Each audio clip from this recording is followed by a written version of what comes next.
पृथ्वीक विषय में अखन धरि जतेक अनुसंधान सब कयल गेल अछि ओ ओतेक सरल, स्पष्ट आ सटीक नहीं रहल वैज्ञानिक सबके कथन छनि। अखन धरि वैज्ञानिक सब पृथ्वी के 3 भाग में एकटा कोर, ओइके बाद मेटल आ ऊपर का क्रस्ट का विभाजन केने छथि। मुदा एकटा वैज्ञानिक सबके नया अनुसंधान और चकित बना देलक अछि। वैज्ञानिक सब पृथ्वी के केंद्र आ आवरण के बीच में एकटा टेक्टोनिक पहाड़ प्राप्त केलक अछि जे सगरमाथा से सेहो 100 गुणा बेसी ऊंचाई रहल संरचना सब प्राप्त केने अछि।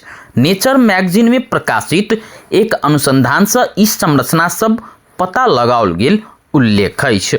अन्वेषक सब ई संरचना सब अफ्रीका आ प्रशांत महासागर बीच के सीमाना में पृथ्वी के सतह नीचा प्राप्त केने बताओल गेल अछि।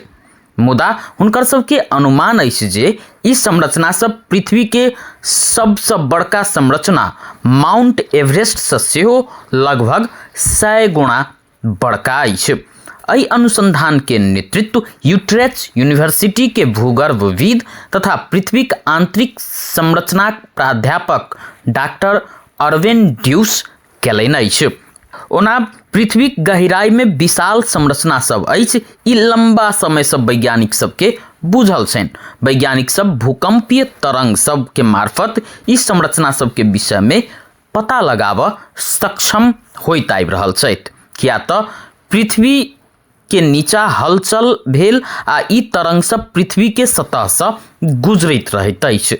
बड़का भूकंप से पृथ्वी के घंटी जका बजबैत अछि, मुदा जखन छाल सब ओहि के असामान्य वस्तु सब में प्रहार करैत अछि ओतऽ के स्वर असामान्य होइत अछि।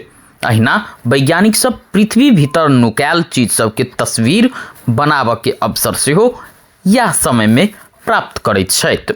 अनुसंधानकर्ता सब भूकंपीय छाल सब निश्चित क्षेत्र से गुजरलाक बाद सुस्त होइत अछि। एहि के अर्थ ई जे संरचना सभक कारण ओ सब में परिवर्तन भऽ रहल रहैत अछि। ओ सब आसपास के टेक्टोनिक प्लेट बेसी गरम अछि, मुदा ओइसँ गुजरऽ वाला छाल सब धीमा पड़ि जाइत अछि, मानू जेना कोनो ठोस पदार्थ हुए।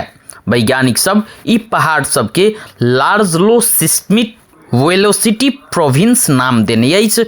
हमरा सबके अपेक्षा के विपरीत हम सब ई पहाड़ बहुत तरल अवस्था में प्राप्त केने छी, जाहि के आवाज और बड़का बना रहल वैज्ञानिक सुजानिया तालावेरा कहलनि।